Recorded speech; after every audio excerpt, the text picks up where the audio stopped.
তৃতীয় শ্রেণীর প্রিয় শিক্ষার্থীবৃন্দ, এমসি স্কুলের পক্ষ থেকে তোমাদের জন্য রইল অনেক অনেক ভালোবাসা। আজকে আমরা আলোচনা করব তোমাদের পাঠ্য বইয়ের পরিমাপ অধ্যায় নিয়ে। আজকে আমরা এই পরিমাপ অধ্যায় নিয়ে কথা বলবো। তো এখানে শুরুতে দেখতে পাচ্ছ দৈর্ঘ্য। তোমরা জানো যে দৈর্ঘ্য হচ্ছে কি? দৈর্ঘ্য হচ্ছে লম্বা অংশটাকে আমরা দৈর্ঘ্য বলি কোন একটা জিনিসের। তাহলে এই বইটার এই লম্বা অংশটাকে আমরা বলবো দৈর্ঘ্য, আর এই অংশটাকে বলবো প্রস্থ। তাহলে দৈর্ঘ্য বলছে প্রায় একই সমান লম্বা দুইটি পেন্সিলের দৈর্ঘ্যের পার্থক্য কিভাবে পরিমাপ করব। এখানে দেখো দুইটি পেন্সিল দেখা যাচ্ছে, একটি লম্বা, এইটি হচ্ছে লম্বা চেয়ে একটু ছোট আর কি। দুইটি, একটি লম্বা, এর চেয়ে একটি ছোট আর কি।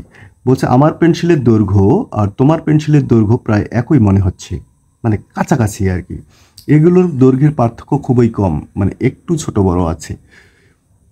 আমরা দ্বিতীয় শ্রেণীতে শিখেছি কোনো ছোট বস্তুর দৈর্ঘ্য পরিমাপের জন্য সেন্টিমিটার একক ব্যবহার করা হয়, কিন্তু এই পেন্সিল দুটির দৈর্ঘ্য পার্থক্য 1 সেন্টিমিটারও কম মনে হচ্ছে। দেখো এখানে এই দুটির পার্থক্য আমরা একটু পরে দেখব যে স্কেলের সাহায্যে। এখানে বলছে সেন্টিমিটার থেকে ছোট কোনো একক আছে কি? সেন্টিমিটার থেকে ছোট কোনো একক আছে কি? হ্যাঁ, 1 সেন্টিমিটার থেকে ছোট দৈর্ঘ্য পরিমাপের জন্য যে এককটা আছে সেটাকে আমরা বলবো মিলিমিটার। তাহলে দেখো সেন্টিমিটারের চেয়ে ছোট দৈর্ঘ্যের পরিমাপ হচ্ছে মিলিমিটার একক ব্যবহার করা হয়। তাহলে সেন্টিমিটার হচ্ছে ছোট হচ্ছে মিলিমিটার। এখানে দেখো এই স্কেলটা যদি তোমরা লক্ষ্য করো, এখানে দেখো এই 0 থেকে 1 পর্যন্ত এখানে 10টি দাগ টানা আছে। তাহলে প্রতিটি কিন্তু এক একটি 1 মিলিমিটার, অর্থাৎ 10 মিলিমিটার সমান হচ্ছে 1 সেন্টিমিটার। তাহলে সেন্টিমিটার স্কেলের সাহায্যে এর দৈর্ঘ্য পরিমাপ করা যায়। এখন দেখো এই সেন্টিমিটারের মাধ্যমে আমরা দৈর্ঘ্য, তাহলে এবার বলছে দেখো আমার পেন্সিলটির দৈর্ঘ্য 4, দেখো এখানে 4 থেকে 3 মিলিমিটার, 4 সেন্টিমিটার 3 মিলিমিটার। তাহলে দেখো এই 4 সেন্টিমিটার পর্যন্ত আসছে, আর এখানে 1 2 3 মিলিমিটার। আর এখানে দেখো এস যদি করো, এটা হচ্ছে 4 সেন্টিমিটার, 4 সেন্টিমিটার 3 মিলিমিটার, আর এখানে হচ্ছে দৈর্ঘ্য হচ্ছে 4 সেন্টিমিটার। ও, আমার পেন্সিলটি তোমার পেন্সিল থেকে 3 মিলিমিটার বড়। তাহলে বুঝতে পারছো যে আমরা এই স্কেলের সেন্টিমিটার অংশ যেটা থাকবে, একটা ইঞ্চি অংশ থাকবে, একটা সেন্টিমিটার অংশ থাকবে, তোমরা জানো।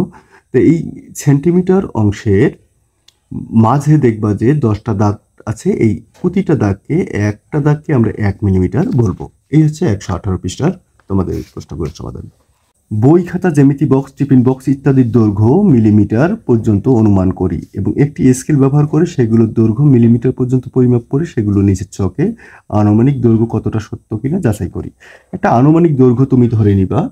ধরে নিলাম যে আমি বইয়ের দৈর্ঘ্য ধরে নিলাম যে 240 মিলিমিটার, 240 মিলিমিটার। তাহলে এই যে 240 মিলিমিটার ধরে নিলাম। এখন প্রকৃত দৈর্ঘ্য তুমি মেপে দেখলা যে এটা হচ্ছে 238 মিলিমিটার। মানে তুমি একটা ধরে নিবা, একটা মেপে দেখবা। খাতা তুমি ধরে নাও 270 মিলিমিটার ধরে নিলাম মিলিমিটার। এটা তুমি মেপে দেখলা যে তোমার হচ্ছে 265 মিলিমিটার।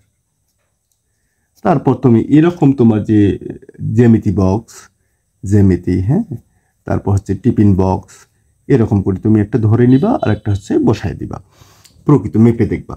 এরপর দেখো খুব গুরুত্বপূর্ণ দৈর্ঘ্যের একক 1 মিটার সমান হচ্ছে 100 সেন্টিমিটার। মুখস্থ করতে হবে, এটা কিন্তু পরীক্ষায় আসে তোমাদের। 1 মিটার সমান হচ্ছে 100 সেন্টিমিটার। 1 মিটার সমান কত? 100 সেন্টিমিটার। 1 সেন্টিমিটার সমান হচ্ছে 10 মিলিমিটার। 1 সেন্টিমিটার সমান 10 মিলিমিটার। এরপর বলছে গ্রামের বাড়ি যাওয়ার সময় আমি এই এককগুলোর বাইরে অন্য এককের নাম শুনেছি, কিন্তু আমি এটির নাম মনে করতে পারতেছি না। দেখো এখন আমরা রাস্তায় গেলে কিছু একক পাই, সেই এককগুলো এখানে বলছে এটি কিলোমিটার।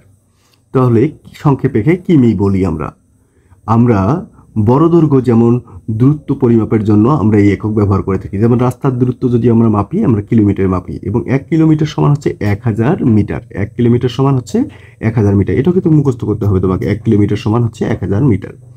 1 কিলোমিটার সমান হচ্ছে 1000 মিটার। এখানে দেখো 1 মিটার সমান হচ্ছে 100 সেন্টিমিটার। 1 সেন্টিমিটার সমান হচ্ছে 10 মিলিমিটার। এগুলো কিন্তু তোমাদের কি করতে হবে? মুখস্থ রাখতে হবে এগুলো সব। আশা করি তোমরা বুঝতে পারছো। 118 এবং 119 পৃষ্ঠা। এভাবে ধারাবাহিকভাবে আমরা প্রতিটি অধ্যায়ের সমাধান দিয়ে থাকি এবং প্রতিটি অধ্যায়ের সমাধান পেতে অবশ্যই আমাদের চ্যানেলটির সাথে থাকো এবং সবাই মনোযোগ দিয়ে পড়াশোনা করো। ধন্যবাদ।